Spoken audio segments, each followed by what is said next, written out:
मैले बिचमा किन छोडेँ त 100 डेज च्यालेन्ज युट्युबमा। हेलो गाई दर्शन नमस्ते, इट्स मी अजनबीको सफर। तपाईँले यो मान्छेको अनुहार काहीँ न काहीँ देखाएर काहीँ न काहीँ त आएर तपाईँको आएन 20-25 भ्यू त जान्छ त आएन। तपाईँहरूले देख्नु भयो होला, काहीँ देख्नु भयो मलाई होइन, काहीँ त देख्नु भयो होला, देख्नु भयो फेरि म रुन्छु नि फेरि देख्नु भयो है। Thank you so much guys. आजभन्दा मैले 25 दिन अगाडि चाहिँ युट्युबमा 100 डेज च्यालेन्ज सुरु गरेको थिएँ कि कथा भ्यू ल्याउँछु। भोलि बर्थडे नि छ असार 21 जुलाई 5 अब 1000 सब्सक्राइब पुऱ्याउँछु। यस्ता नाथे भनेको के गर्ने गाइस, मान्छे त कटेन राष्ट्र विजत। सो त्यही भएर मैले चाहिँ के सोचेँ भने यो 100 डेज च्यालेन्ज सुरु गरेँ, मैले गल्ती गरेँ त भन्दिनँ, अलिकति राम्रै भयो, अलिकति केही कुरा सिक्ने मौका चाहिँ पाएँ।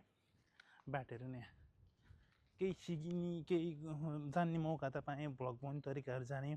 तर पनि मैले के सिकेँ भने चाहिँ अझै म कन्टेन्टमा दम दिन्छु क्या।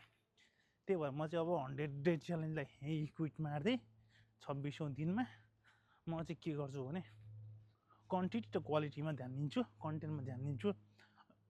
एटलिस्ट विकमा हप्तामा एउटा भ्लग बनाउँछु। त्यो भ्लग चाहिँ दामी होस् क्या, एउटा भ्लग यस्तो बन्छ कि बनोस् कि होइन, बनाउनु कोसिस गर्छु कि जसमा भिडियो एडिटिङ गर्न चाहिँ टाइम नलागोस् कि, टाइम लगाएर मजाले बनाउँछु। किनकि अहिले भिडियो पोस्ट गर्नुपर्छ भने भिडियो बनाएको छ, भिडियो हालेको छ, दिनदिनै पोस्ट गरेको छ, कामले फाटेछ होइन। एटलिस्ट मेरो टार्गेट चाहिँ विकमा 2टा भिडियो हो, हप्तामा होइन। यदि म सक्सेस भयो भने, सक्सेस भएन भने त्यही हो, कोसिस गर्ने हो गाइस। अब हार मान्न जाने छैन मैले, हेर हो हार मान्ने गरेको छैन, कोसिस गरौँ कहाँसम्म पुगिन्छ भन्ने कुरा हो।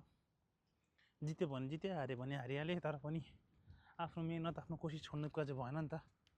त्यही भएर युट्युबमा यो 100 डेज च्यालेन्जलाई यहीँ बिट मार्दै तपाईँहरूको माया साथ र विश्वास र भरोसालाई थ्याङ्क यू सो मच भन्दै मैले 100 डेज च्यालेन्जलाई यहीँ क्विट गरिदिएको छु साथीहरू।